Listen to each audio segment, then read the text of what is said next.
Aujourd'hui, nous allons continuer là où nous nous sommes arrêtés la dernière fois avec cette série d'enseignements. Nous commençons sur le chrétien, l'enfant adoptif. Pour ceux qui suivent depuis, je ne sais pas, maintenant pour ceux qui nous ont suivis depuis le début de cette série d'enseignements sur le chrétien, l'enfant adoptif, nous avons commencé par nous arrêter sur le cas de Galilée. Bien que Galilée ne soit pas un personnage biblique et que ce soit l'un des plus grands scientifiques de tous les temps, parce que c'est lui qui a démontré que la Terre tourne autour du Soleil, n'est-ce pas, que le Soleil est le centre de toutes choses, nous avons compris qu'il avait été, on s'était moqué de lui et on l'avait persécuté à son époque. Mais après sa mort, on s'est rendu compte qu'il avait raison. Et nous avons utilisé le cas de Galilée pour dire que quand nous disons quelque chose, nous ne sommes pas forcément obligés, nous n'avons pas besoin de l'avis des gens pour savoir que ce que nous disons est vrai ou pas. On n'a pas besoin de l'avis des gens. On n'en a vraiment pas besoin. OK? Et nous avons donc vu la définition de l'enfant. Et pour vous qui étiez là la dernière fois, si nous regardons les définitions du culte du dimanche, définition, n'est-ce pas?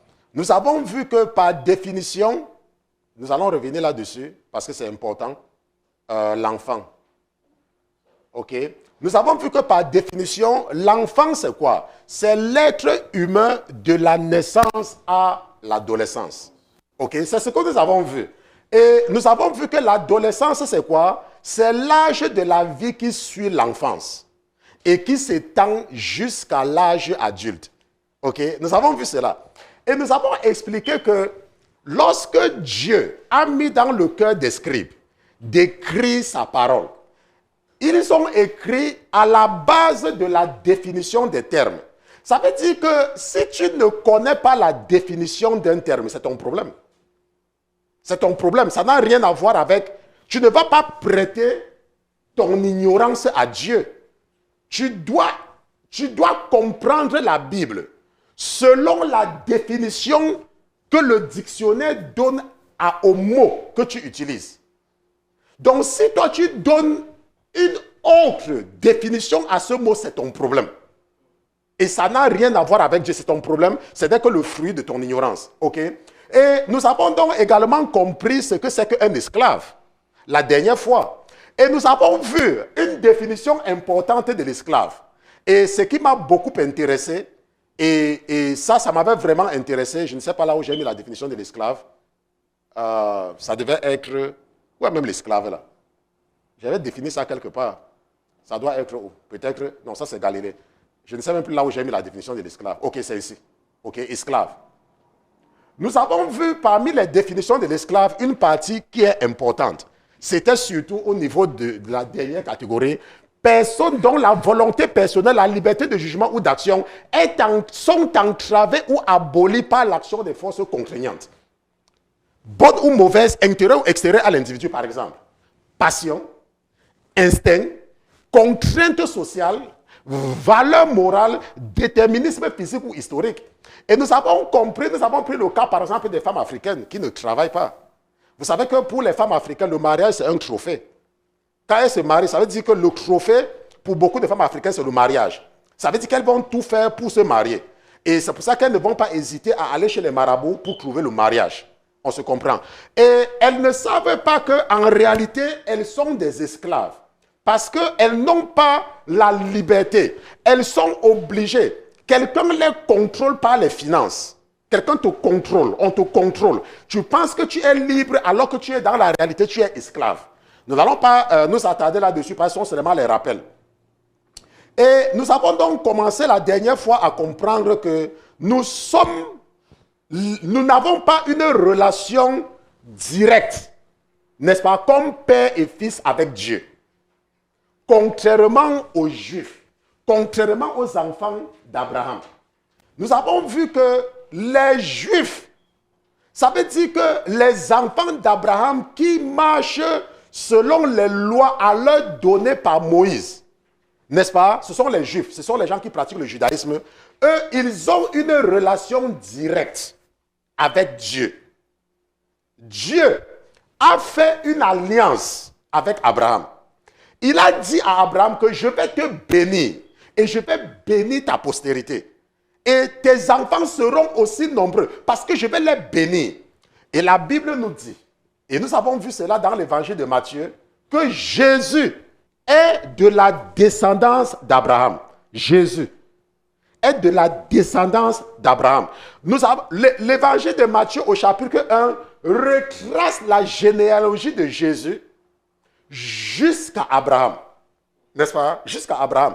Maintenant, et nous savons tous que Joseph, que ce n'est pas Joseph. Ce n'est pas Marie, sa mère. Nous savons que ce n'est pas Joseph. Je ne sais pas si quelqu'un a... Vous n'avez pas constaté. Vous savez que ce n'est pas Joseph, non? Mais c'est Joseph qui est le père de Jésus. Et nous avons expliqué que le père d'un enfant, ce n'est pas celui qui l'a accouché. Joseph, ce n'est pas Joseph, mais ce n'est pas Joseph qui est le père de Jésus.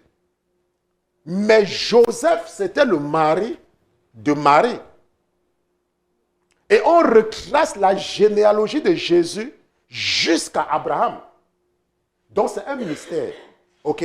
Maintenant, ce que nous avons donc compris, c'est que c'est par Jésus que Dieu nous a adoptés, nous les païens, nous les gentils. C'est par Jésus. Il n'y a pas une relation directe, il n'y a pas une promesse directe entre nous et Dieu. Il n'y en a pas. Un juif peut prier Dieu et il peut dire, Éternel, tu as promis à Abraham que tu vas t'occuper de moi. Et le juif, il parle directement à Dieu. Et Dieu n'a pas d'option, il n'a pas de choix que de l'écouter. Parce que Dieu, comme nous avons vu dans la Bible, les deux principes immuables, la promesse et le serment.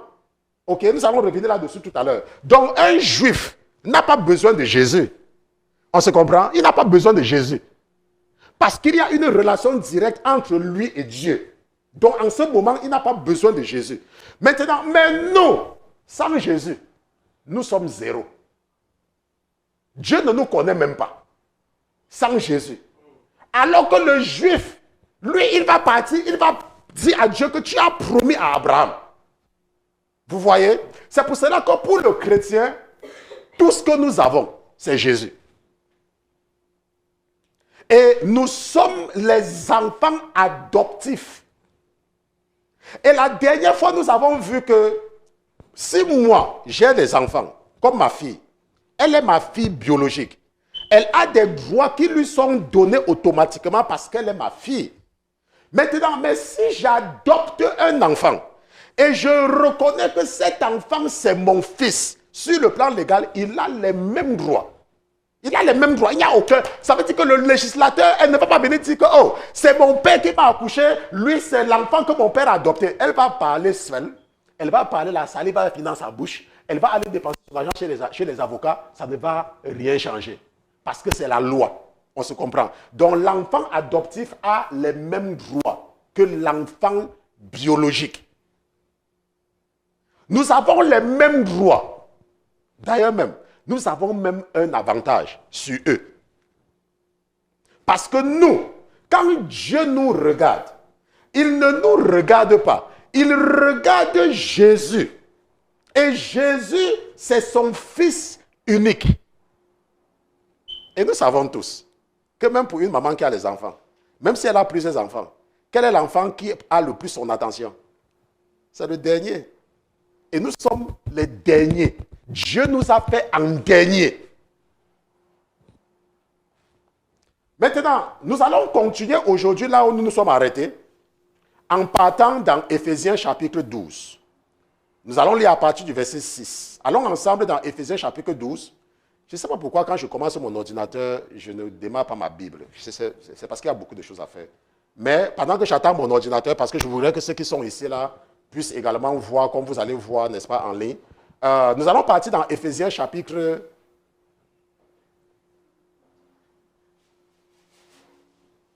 Nous allons partir dans Éphésiens chapitre 1, pas chapitre 12. C'est Hébreux 12 que nous allons revenir. Éphésiens chapitre 1. J'étais en train de me demander pourquoi je pars dans Éphésiens chapitre 12, je ne comprenais pas. Donc, Éphésiens chapitre 1. Et nous allons lire à partir du verset 3. OK? Éphésiens chapitre 1, nous lisons à partir du verset 3. Éphésiens chapitre 1, nous lisons à partir du verset 3. OK? Voilà. Maintenant, qu'est-ce que la Bible dit? La Bible dit, béni soit Dieu, le Père de notre Seigneur Jésus-Christ, qui nous a bénis de toutes sortes de bénédictions spirituelles dans les lieux célestes par Christ. Selon qu'il nous a élus en lui, avant la fondation du monde, afin que nous soyons saints et irrépréhensibles devant lui par la charité. Nous ayant prédestinés à être ses enfants adoptifs par le moyen de Jésus-Christ, d'après le bon plaisir de sa volonté. Je ne sais pas si on se comprend. La Bible dit qu'il nous a prédestinés à être ses enfants adoptifs par le moyen de Jésus-Christ, d'après le bon plaisir de sa volonté. Et la Bible dit que quoi? Que cela s'est fait quoi? Avant. C'est ça ici, le verset 1. Il dit, Éphésiens 1, à partir du verset 3, n'est-ce pas? Béni soit Dieu le Père, qui nous a bénis. Et le verset 4 dit que avant la fondation du monde, Dieu nous a bénis avant la fondation du monde. Il nous a prédestinés avant la fondation du monde. Maintenant, la Bible dit qu'à la louange de la gloire de sa grâce, qu'il nous a gratuitement accordé. Gratuitement. En qui nous avons la rédemption par son sang, le rachat, la rémission des péchés selon les richesses de sa grâce. Quand vous partez en prison, ou quand vous regardez l'univers carcéral dans le monde, rappelez-vous toujours Romains chapitre 1, de 18 à 22. Il y a les prisons pour les bandits de grand chemin, n'est-ce pas? Si vous partez dans un pays comme la Côte d'Ivoire, si vous partez à la prison de Cocody, la prison c'est à Cocody, ok, n'importe où, c'est quelque part là-bas. Si vous partez à la prison de Cocody, vous allez voir qu'il y a la prison où on met tout le monde. Les condamnés à mort, les gens qui ont volé seulement la poule, n'est-ce pas? Les gens qui ont seulement emprunté l'argent de quelqu'un sans rembourser. Si vous partez en prison, vous allez voir qu'il y a des gens qui sont en prison parce qu'ils ont fait une déclaration de dette, n'est-ce pas? Et le temps est venu, ils n'ont pas payé. Et le créancier est parti se plaindre. Et on les a arrêtés, on les a mis en prison. Je vous assure, allez en prison, vous allez voir les gens qui sont en prison parce qu'ils n'ont pas remboursé la dette. Hein. Sur la terre, c'est là. Ce n'est pas au ciel, sur la terre. Maintenant, il y a maintenant les gens qui sont en prison parce qu'ils ont giflé quelqu'un. Même sur cette terre-ci, tu gifles quelqu'un et qui a les relations. On envoie quelqu'un venir t'arrêter et on te met en prison. Maintenant, ce qui est là, c'est que quand tu pars en prison, la prison où tu pars, il y a les gens dans la même prison que eux, ils sont là-bas parce qu'ils ont tué l'enfant de quelqu'un. Parce qu'ils ont tué, parce qu'ils ont agressé. Maintenant, ça veut dire que quoi? Pourquoi est-ce que Dieu est en train de nous raconter ça? Dieu nous raconte ça pour dire que si tu crois qu'il y a quelque chose que tu peux faire pour ne pas te retrouver en enfer parce que tu dépasses les autres. Il faut savoir qu'il y a des petits trucs qui peuvent aussi t'amener en enfer. Pourquoi? La Bible dit, n'est-ce pas, que tu ne voleras point. C'est ce que la Bible dit. Maintenant, mais la Bible dit aussi que si tu mets une pierre d'achoppement sur la route d'un aveugle, toi aussi tu seras puni. Maintenant, supposons que tu ne comprennes pas un verset biblique. Supposons que tu ne comprennes pas un verset biblique. Et tu commences à expliquer ça jusqu'à défendre le verset biblique là. Et à cause de ton ignorance, quelqu'un adopte une fausse doctrine. On va accuser qui? Tu as mis une pierre d'achoppement sur le chemin de l'aveugle. Tu es condamnable. C'est comme un peu, par exemple, les chrétiens qui disent que, oh, la Bible dit qu'il ne faut pas manger le porc. Que quand Jésus a délivré la personne qui vivait dans le cimetière, Jésus a envoyé les esprits dans le porc.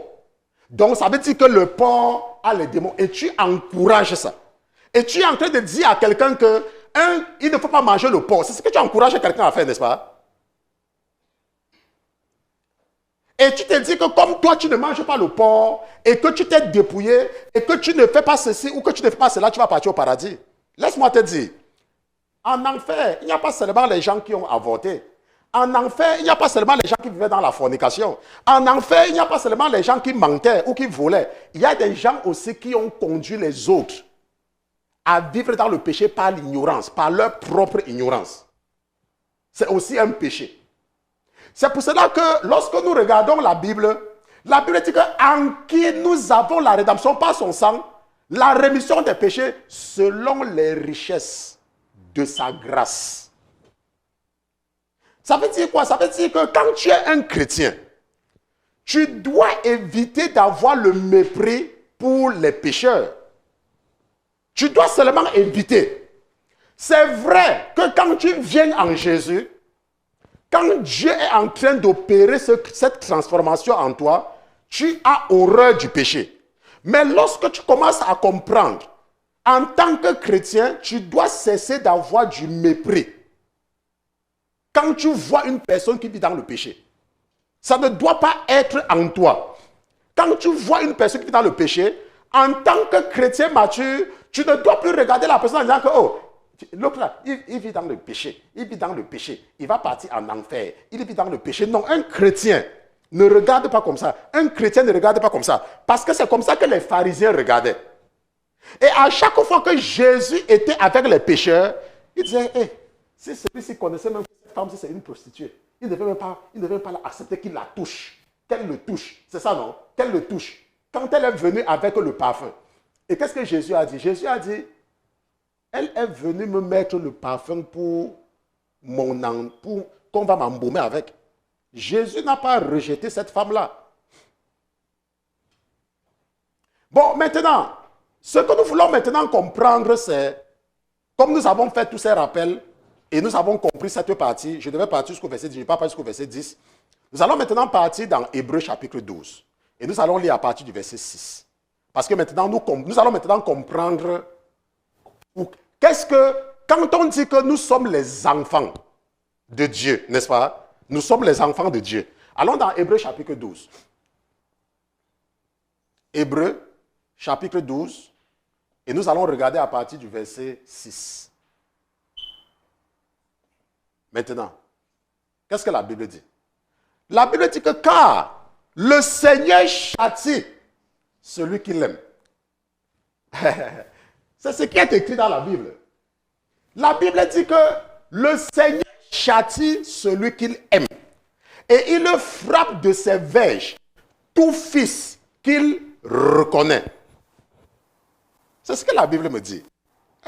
Moi, je ne sais pas si quelqu'un n'a pas ça dans sa Bible. Hein. Moi, c'est ce que ma Bible me dit. Et la Bible dit que quoi? Que si vous souffrez le châtiment, Dieu se présente à vous comme à des fils. Car tel est le fils que le Père ne châtie pas. Et la Bible dit que, et nous partons sur verset 13, mais si vous êtes exempts du châtiment, auquel tous ont part, vous êtes donc des bâtards, non des fils légitimes. D'ailleurs, nos pères, selon la chair, nous ont châtiés et nous les avons respectés. Ne serons-nous pas beaucoup plus soumis au Père des esprits pour avoir la vie? Car nos pères nous châtiaient peu de jours, comme ils le trouvaient. Maintenant, la Bible utilise quoi ici? L'imparfait, non? C'est l'imparfait. Et l'imparfait marque quoi? Ça marque le passé. L'imparfait marque le passé. La Bible dit que nos pères, ton père qui t'a accouché, ta mère qui t'a accouché, la Bible dit que te châtiait. La Bible dit te châtiait. Et tu trouvais, bon, dans le passé. Et la Bible dit que maintenant, tu es enfant de Dieu. Maintenant. Je parle aux chrétiens et aux chrétiennes qui sont des colons. Ok? La Bible nous a dit, et je pense que je suis revenu là-dessus, pour que nous, en tant que chrétiens, nous voyons comment éduquer nos enfants de façon différente.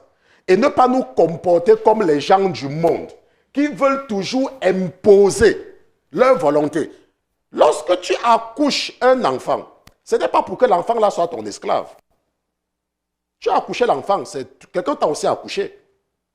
Et la vie de cet enfant, c'est sa vie à lui. Ce n'est pas ta vie. La vie de ton enfant n'est pas ta vie. Quand tu accouches, cet enfant reste sous ta responsabilité jusqu'à un certain âge. Et après, ce n'est plus ton enfant. Après, il est considéré comme un adulte. Et Dieu t'aide à ne pas tomber dans le piège. Pourquoi? Lorsque tu amènes ton enfant à l'hôpital, si ton enfant a jusqu'à 18 ans, ici aux États-Unis, on te demande de rester avec le docteur et ton enfant. Mais quand ton enfant a déjà plus de 18 ans, on te demande de te mettre dehors. On te demande de te mettre dehors. Et l'enfant là maintenant va parler directement au médecin. Ok? Et tout cela, c'est Dieu qui nous aide à ne pas être des parents colons, à ne pas être des parents abusifs. Parce qu'il y a des parents ils donnent les ordres même à leurs enfants qui ont 30 ans.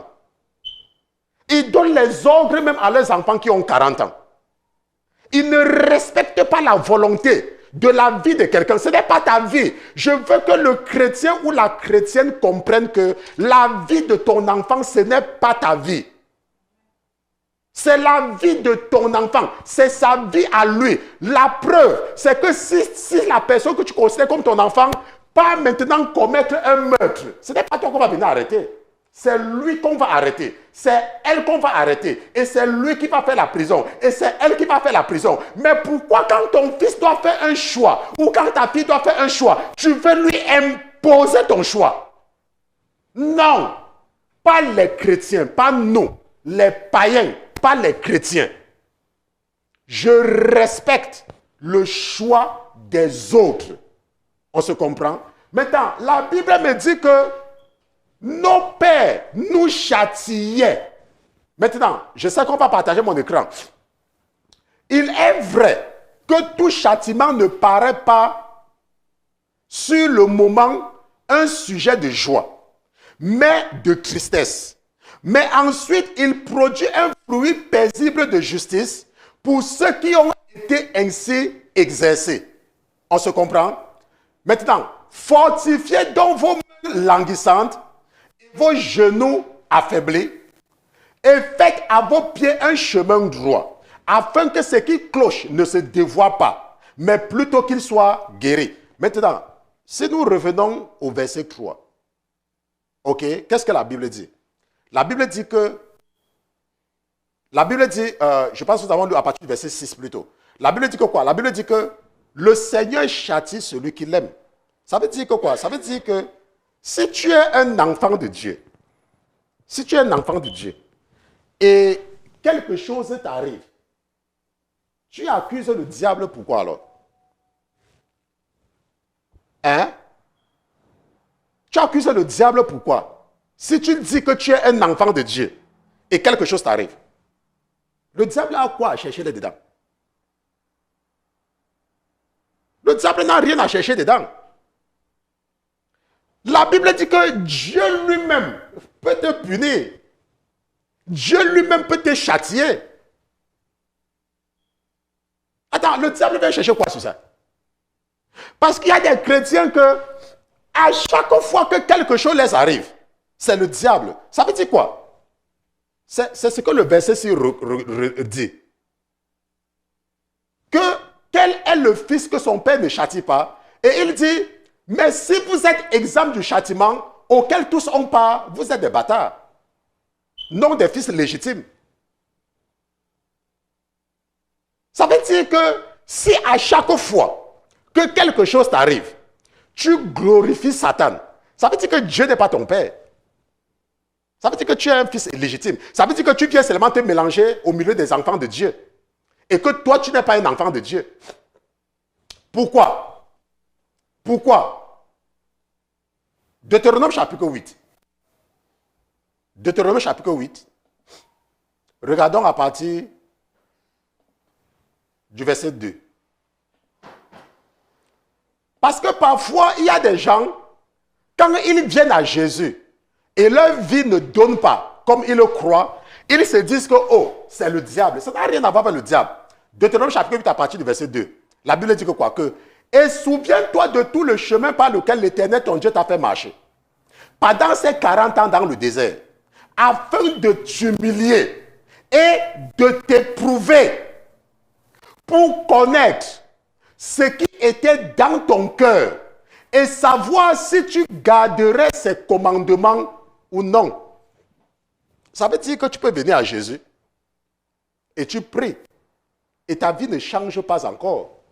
Les choses ne changent pas encore. Tu peux venir à Jésus et tu es venu à Jésus parce que tu cherchais l'enfant. Et l'enfant ne vient toujours pas. Et l'enfant ne vient toujours pas pendant des années. Pour eux, ça a duré 40 ans. Et la Bible dit que quoi? Que Dieu a fait ça pourquoi? Pour les humilier et pour les éprouver. Pour savoir si leur cœur est droit. Pour savoir si leur cœur est droit. Maintenant, il y a des gens parmi nous, non? Il y a des gens qui peuvent venir et Dieu les bénit. Pourquoi? Parce que leur cœur est droit. Et toi, tu es là depuis. Et tu dis que, oh, ça fait longtemps que je suis là, le pasteur a prié, j'ai déjà prié pour le pasteur, ma vie ne change pas et tout et tout. Et ton cœur est droit. Et ton cœur est droit. Je ne sais pas si ton cœur est droit. Il y a beaucoup de personnes que le Seigneur a éprouvées quand nous avons eu les problèmes dernièrement, non? Le Seigneur les a éprouvés pour leur montrer que leur cœur n'est pas droit. Peut-être avant ce qui s'est passé la dernière fois, tu pouvais te dire que,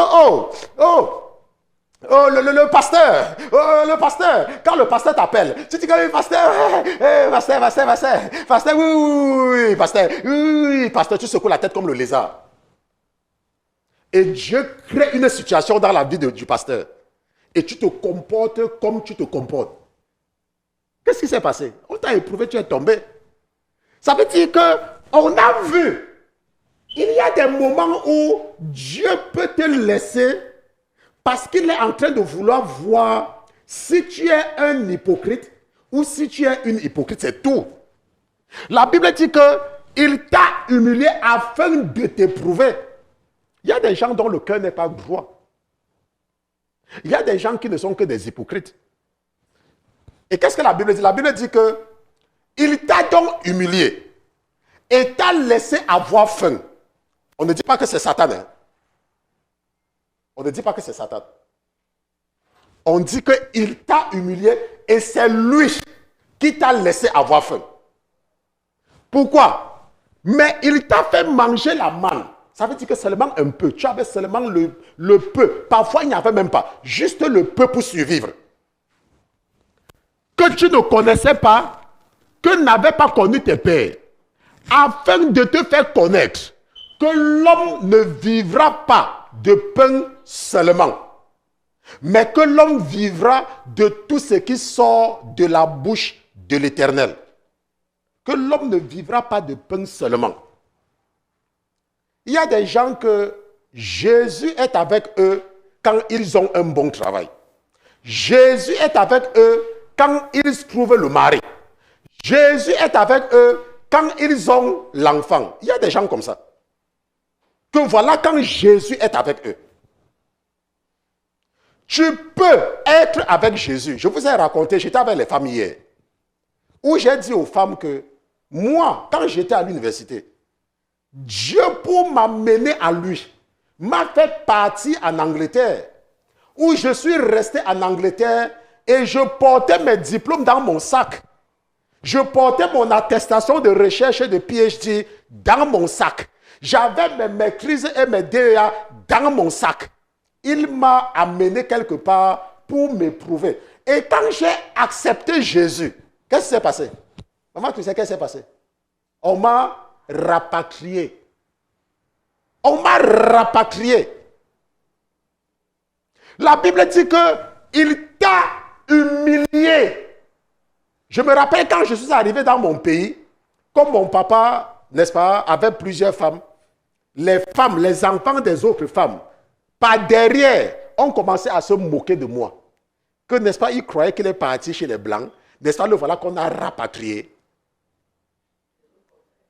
Et qu'est-ce qui se passe? On dit, il t'a humilié. Il t'a humilié. N'est-ce pas, il croyait que, comme il est parti là, n'est-ce pas, il croyait que... Et je me rappelle que parmi les gens qui parlaient mal de moi comme ça, quand ils avaient deuil, c'est moi qui étais toujours le plus grand contribuable du deuil. Et on m'envoyait les photos en premier, parce que j'étais le plus grand contribuable. Mais quand on m'a rapatrié, c'était les premiers à se moquer de moi. Pourquoi? Parce que l'Éternel était en train de faire quoi? De m'éprouver. Il m'avait humilié pour que je sache que quoi? Que ce n'est pas une question d'être chez les Blancs.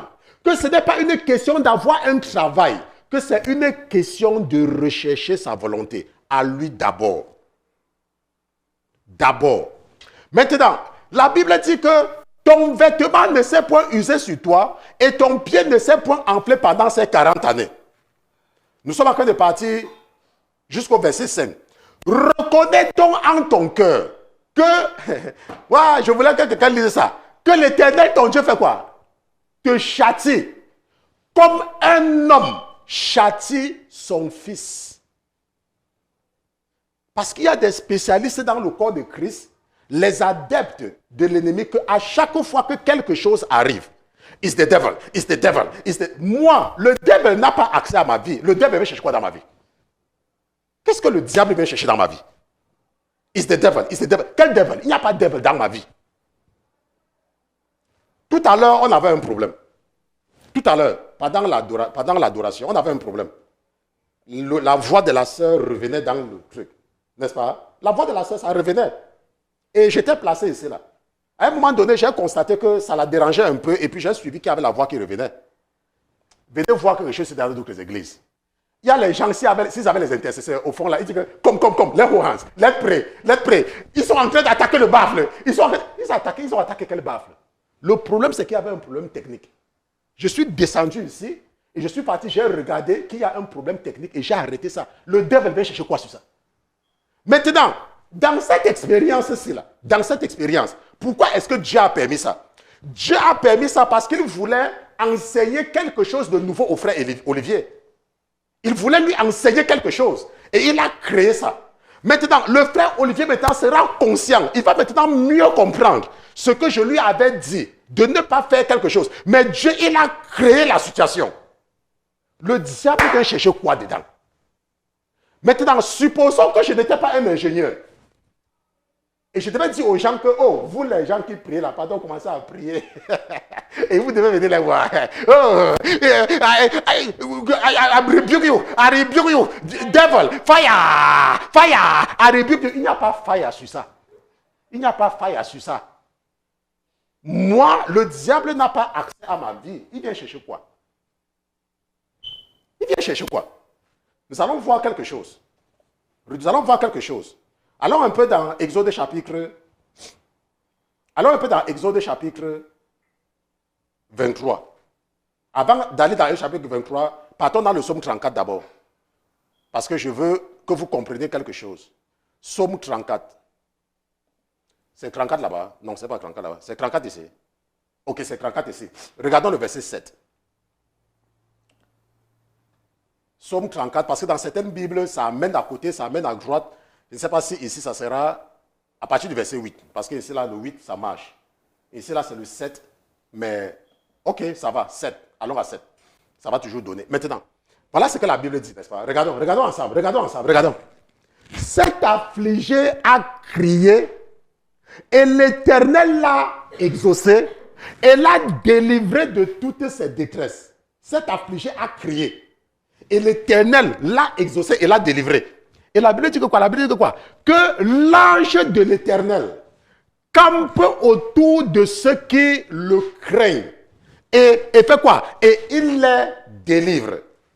L'ange de l'Éternel campe autour de ceux qui le craignent. L'ange de l'Éternel. Attends. La Bible dit que l'ange de l'Éternel campe. Et quelque chose t'arrive, tu dis que c'est le diable. La Bible dit que l'ange de l'Éternel campe autour de ceux qui craignent Dieu. C'est ce que la Bible dit. Après la prière de vendredi matin, la prière du matin vendredi, je ne sais pas ce que j'ai même dit vendredi. Il semble que j'ai dit quelque chose vendredi matin pendant la prière de 5h30 qui a secoué un peu les ténèbres. Je ne sais pas, je devais te demander, je ne sais pas ce que j'ai dit ce vendredi. Et je suis parti encore m'allonger. Et ils sont venus m'agresser. Je ne sais pas ce que j'ai dit, il faut que je vois encore ce que j'ai dit. Ils sont venus m'agresser. Et malheureusement pour eux, ils ont envoyé 2 démons minables. C'était 2 démons minables qui avaient les bâtons, comme les bâtons des Chinois qui tapent les têtes des gens avec la con. Et j'ai vu le premier est venu passer comme s'il voulait seulement passer. Et moi, je n'ai même pas eu son temps. Après, il y a un deuxième qui est venu passer. Et après aussi, moi aussi, j'étais chez moi. J'étais en train de... Après, je me rends compte que, hey, peut-être les gens sont venus m'agresser. Et je les regarde. Je pars, je prends ce que l'autre avait en main. Je dis que c'est moi que vous venez chercher. Ils me disent que oui, c'est toi. On est venu parce que tu parles trop. Je dis que, ah bon, vous venez me chercher. Ok, j'ai arraché d'abord ce que l'autre avait en main. Il ne pouvait même pas se défendre. J'ai encore arraché ce que l'autre avait en main. Et j'ai dit que, mais vous allez maintenant m'attaquer comme j'ai pris vos armes. Ils me disent ok, je dis ok, descendons ensemble maintenant et je vais vous exposer aux gens. Et quand nous sommes descendus, ils ont disparu. N'est-ce pas? Lorsque Dieu est avec toi, laissez-moi vous dire, quand Dieu est avec toi, attends, regardons un peu. La Bible nous dit que Dieu a tout créé et qu'il a le pouvoir sur toutes choses, n'est-ce pas? Et tu me dis que Dieu est avec toi et le diable peut te toucher. La Bible dit que Dieu a dit, que Satan a dit à Job, que est-ce que Job te sert pour rien? Est-ce que tu ne l'as pas entouré avec une barrière de protection? Quelque chose m'arrive. Et vous dites que c'est le diable. Tout à l'heure, le frère était en train de jouer. Il voulait chanter. Et il y avait le bruit dans son micro. Et je suis sûr que si je n'étais pas un pasteur technicien, on a dit que, mais, dimanche passé, ça a marché. Il a chanté avec ça dimanche. Si ça dérange le dimanche ici, c'est le diable. Oh, rebuke you. Ce n'est pas de rebuke, voilà. Je suis parti dans la salle technique et je me suis rendu compte qu'il fallait encore ajuster quelque chose. Peut-être que ça a marché la dernière fois. Peut-être. Ça ne marche pas aujourd'hui, c'est la technologie. Le diable vient chercher quoi sur le micro? Attends, Satan, si tu n'as pas cassé le micro, pourquoi c'est quand quelqu'un veut chanter que tu veux faire quelque chose? Si tu veux dire que tu es fort, Satan, casse le micro là maintenant, je vois. Il ne casse pas, le micro est resté devant moi. Et vous voulez dire que c'est quand je vais vouloir chanter qu'il va venir parler? Ça veut dire quoi? Ça veut dire que tu es en train de me dire que tu es dans la maison de Dieu. Hein? Et tu as prié, tu as dit, Seigneur, viens prendre la place qui t'est due dans ton sanctuaire. Hein? Et après maintenant, il y a un problème en la présence de Dieu. Tu dis que c'est le diable. Je ne sais pas comment les gens sont. Et pourquoi est-ce que certaines personnes font ça? C'est parce qu'ils veulent glorifier le diable. En réalité, leur mission dans l'église, c'est de venir faire connaître Satan. Moi, le diable n'a rien à voir dans ma vie. Si quelque chose m'arrive, je passe sur mes genoux. Je dis, oh papa, peut-être j'ai fait quelque chose, je ne comprends pas. Aide-moi. La Bible nous a dit que quel est le père qui ne châtie pas l'enfant qu'il aime? Je vous ai raconté qu'il y a un enfant qui était malade. Et sa mère souffrait dans son cœur parce que c'est un enfant. Et le Seigneur a ouvert mes yeux. Je vais partager ça avec vous plusieurs fois. L'enfant de la femme là était malade. Subitement, il est tombé malade. Et cette femme souffrait dans son cœur, comme toute femme.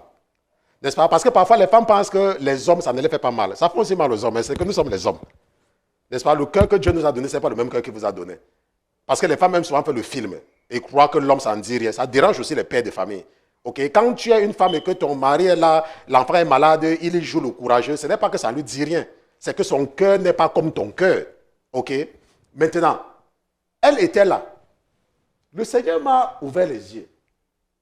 Un jour, je regarde. Il me dit, et voilà, vous savez ce que la mère de l'enfant faisait? Vous savez ce que la mère de l'enfant faisait? La mère de l'enfant, dans son cœur, était en train de dire que si seulement je pouvais amener mon fils chez le prophète.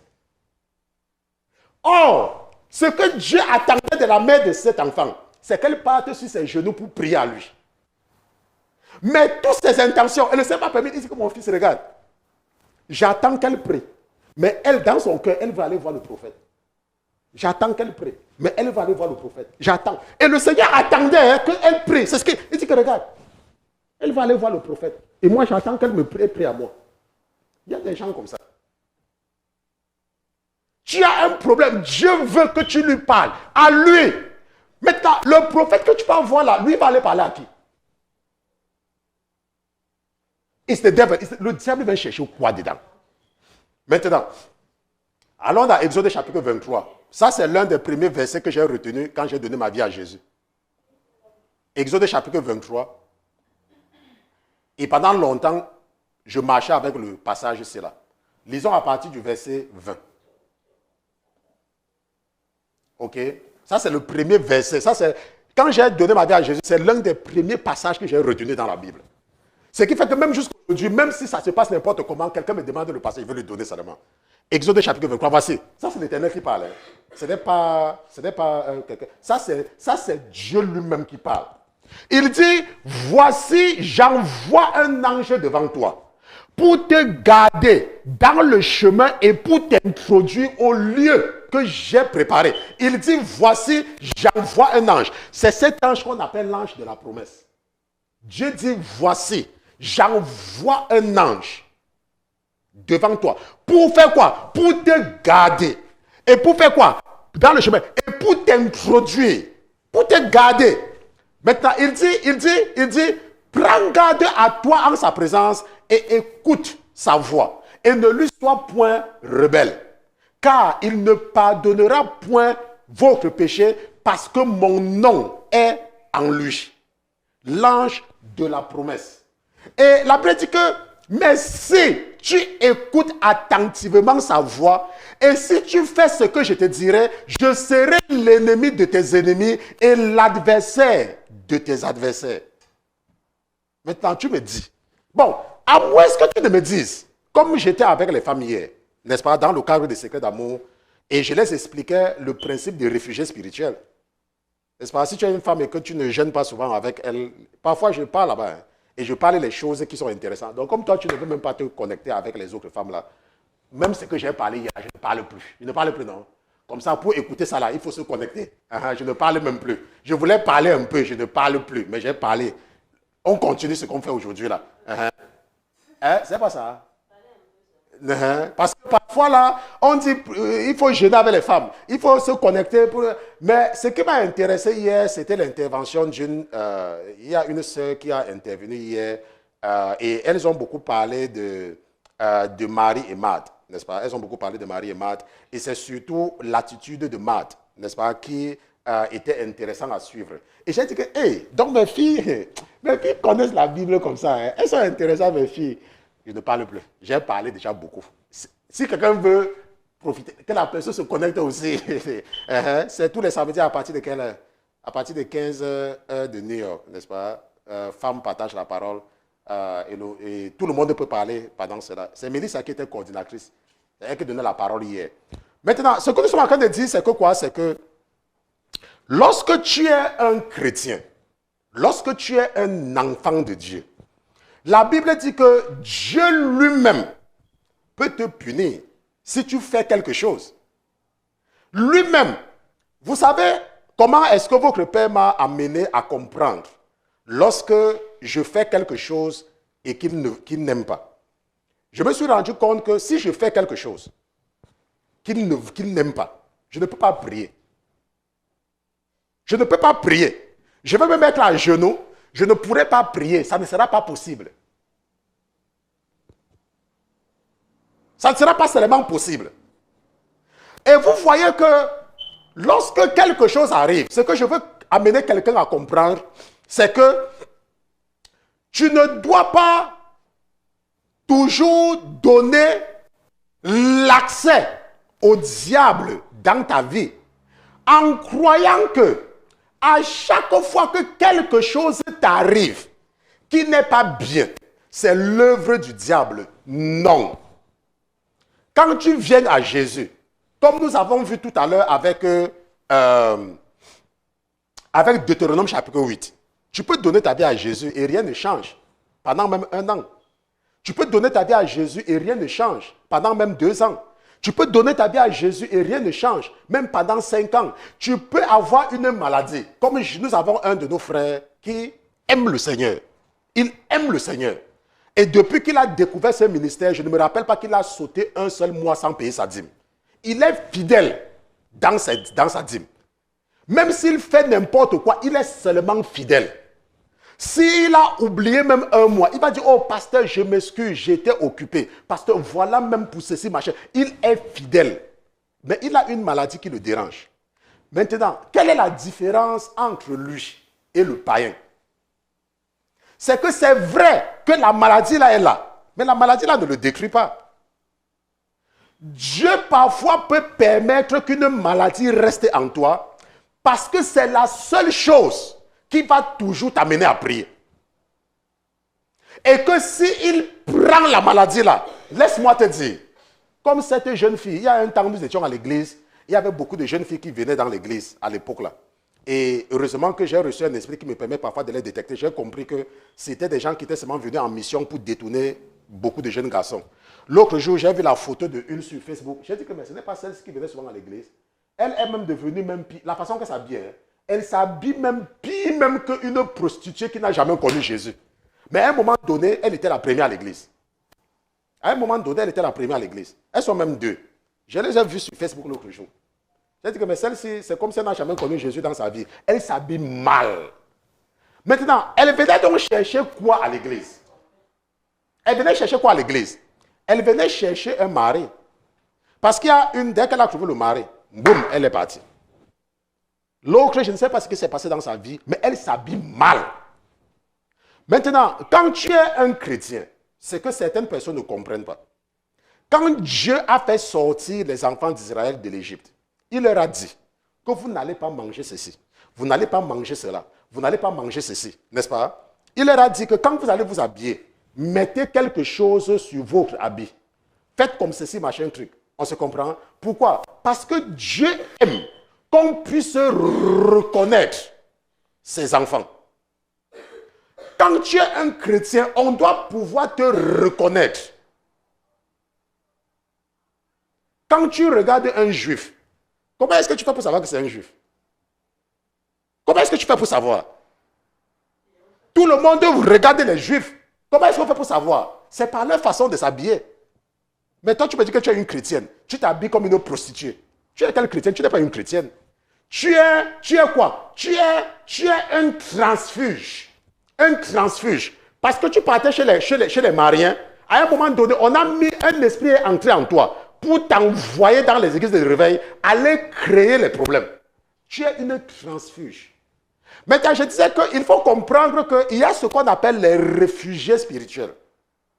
Et il y a les filles du royaume. Les filles du royaume se comportent comme les enfants du royaume. Et quand quelque chose leur arrive, le diable vient chercher quoi dedans? Le diable n'a rien à voir dedans. Nous devons arrêter en tant que chrétiens à glorifier le diable à tout moment. Nous devons arrêter, ça doit s'arrêter. Nous sommes des chrétiens. Maintenant, tu peux être dans une famille païenne.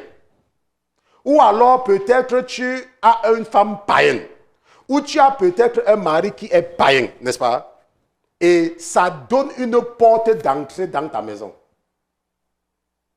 Ça donne une porte d'entrée dans ta maison. Parce qu'il y a quelqu'un dans ta vie dont la vie n'est pas droite. Et ça affecte. Dernièrement, j'ai prié pour un enfant. J'ai prié pour un enfant. Parce que moi, les gens là, ils savent que moi, je ne ris pas.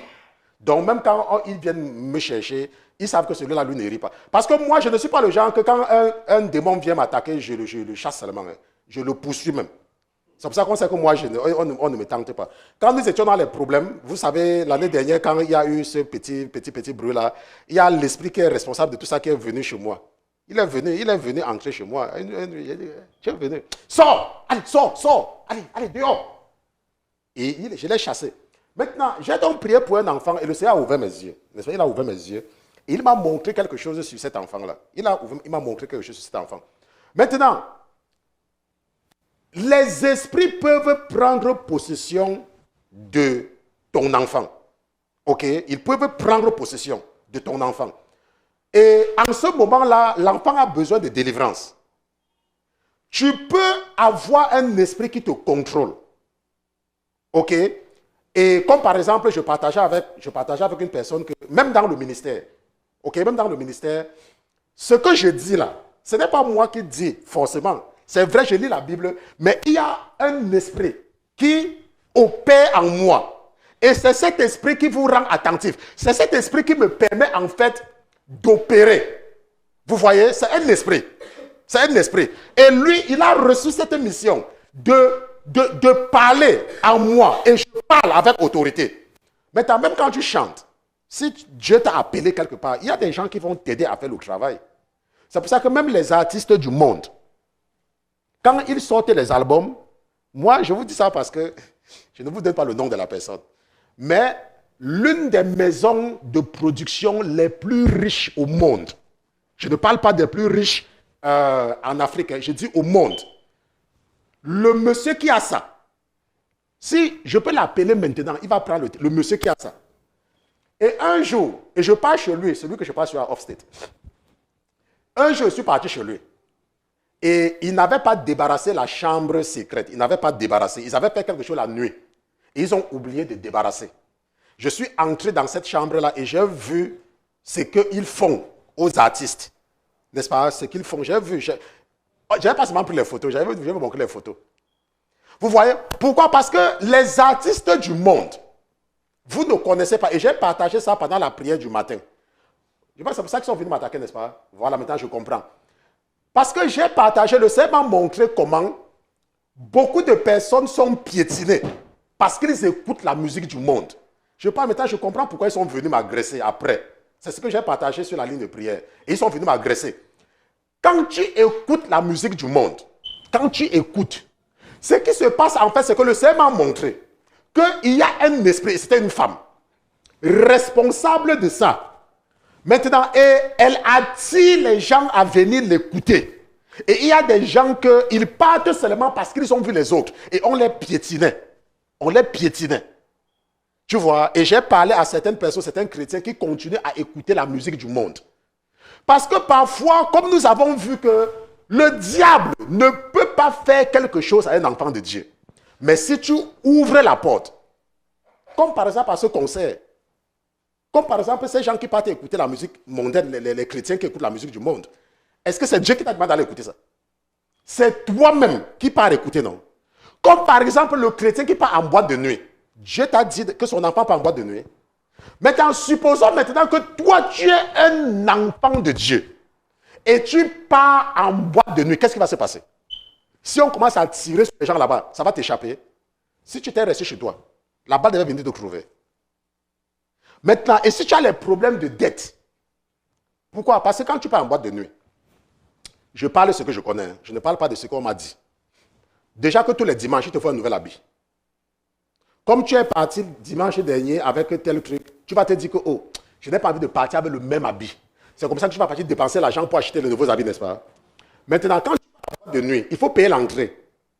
Si on te laisse entrer sans payer, c'est parce que c'est que tu vas dépenser à l'intérieur. Moi, je vous dis ce que j'ai fait. Donc, il ne faut pas dire que le pasteur ne connaît pas. Je vais te dire comment ça se passe.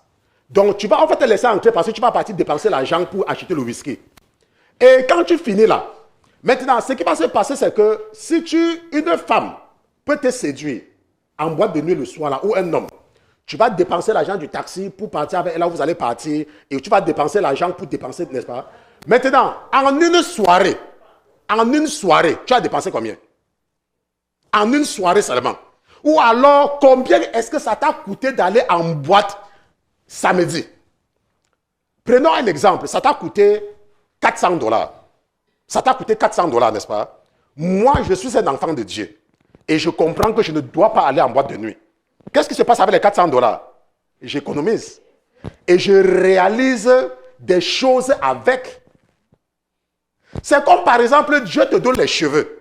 Tu dis que non, les cheveux que tu m'as donnés là ne sont pas bien. Je vais aller acheter les cheveux. Et tu quittes, tu pars acheter les cheveux. Vous voyez comment les gens sont? Dieu te donne les cheveux. Et tu estimes que tes cheveux là ne sont pas bien.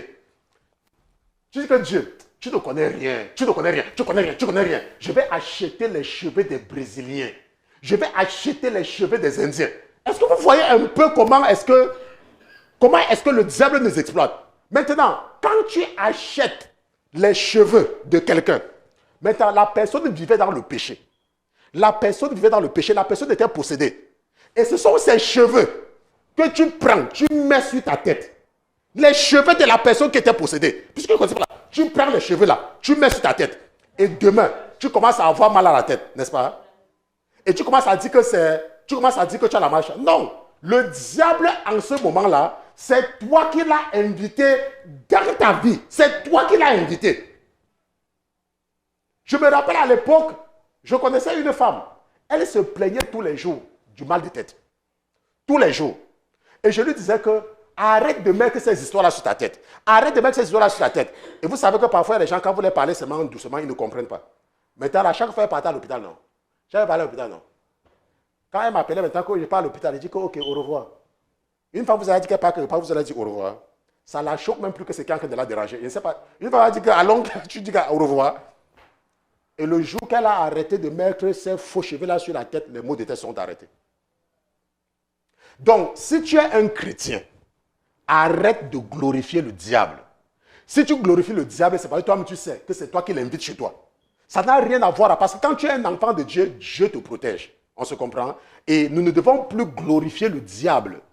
Nous avons vu aujourd'hui là que l'ange de l'Éternel campe autour de ceux qui craignent Dieu. Et la Bible dit que quoi? Que cet affligé a crié à l'Éternel. Et qu'est-ce qu'il a fait? L'Éternel l'a délivré. La Bible dit que quoi? Que le malheur peut atteindre le juste. Mais qu'est-ce qui se passe? L'Éternel fait quoi? L'en délivre toujours. Toujours. Il va venir me dire, hey, Jésus est avec toi comme tu es venu à l'église là. Tu t'es levé le matin, tu es venu à l'église. Pendant tout le temps que tu es dans l'église, rien n'était arrivé, n'est-ce pas? Rien n'était arrivé. La sœur Christelle a chanté, la sœur Yvonne a chanté, le frère Emmanuel tapait, le frère Isaac était, ils étaient là, on chantait. Rien n'était arrivé. Jésus est avec toi. Après, quand il est 19h, tu pars acheter l'alcool. Et là-bas, là, quelqu'un vient, on dit, un jour, je passais quelque part un jour. Et j'ai été pris au milieu des coups de feu. Vous savez, pour ceux qui vivent aux États-Unis, ça n'a pas arrivé. Je passais, hein, et j'étais en train de passer. J'ai été pris au milieu des coups de feu entre les bandits et les policiers. Et la voiture des bandits, parce que les policiers les suivaient, et les policiers les ont coincés comme ceci là. Et ils voulaient donc fuir pour rentrer. Et ils faisaient la marche arrière. Je vous dis, vous savez comment le pasteur dit sur la vérité. Ma voiture venait. La voiture des bandits là rentrait. Ça a esquivé ma voiture. Ça a esquivé seulement ma voiture. Je ne sais pas comment. La voiture venait comme ça, je venais directement. Ça a esquivé ma voiture, c'est passé. Je ne sais pas ce qui s'est passé. Ça n'a même pas frôlé ma voiture. Et c'est comme ça que j'ai garé dans une maison qui était à côté. J'entendais les to. Et j'ai pris ma voiture, je suis parti. Il n'y avait même pas les gratignures sur ma voiture. L'autre jour, je partais, je ne sais pas ce qui s'est passé. Je voulais garer ma voiture. Je ne sais pas ce qui s'est passé. Au lieu d'appuyer le frein, ma voiture a appuyé l'accélérateur, une voiture devant moi. J'ai frappé la voiture là, bam, même pas les gratignures sur la voiture du monsieur là et sur ma voiture. Même pas une égratignure. Ça a touché ma plaque d'immatriculation. Si vous regardez ma voiture, ma plaque d'immatriculation est un peu tordue. Mais même pas quelque chose s'est passé sur ma voiture. Et la personne est sortie de sa voiture, c'était américaine, parce qu'elle avait entendu des affaires, bam! Elle est donc sortie, elle vient, elle regarde. What happened? J'ai dit, I'm sorry, I hit your car. Elle dit, but what happened? Il n'y avait rien sur sa voiture. Et j'avais frappé sa voiture sérieusement. Mais il n'y avait rien. Ce que je vous dis, c'est que quand Dieu est avec toi, laisse-moi te dire, la Bible dit que l'ange de l'Éternel campe autour de ceux qui le craignent. Tu n'es pas seul. Il faut arrêter de glorifier le diable.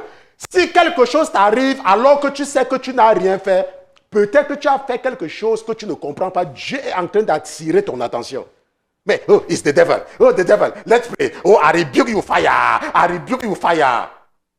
Si tu fréquentes, tu échoues ton examen, ça veut dire que tu n'as pas étudié. Tu ne peux pas étudier et puis tu vas passer. Tu blagues. On va se lever, on va prier. Allez.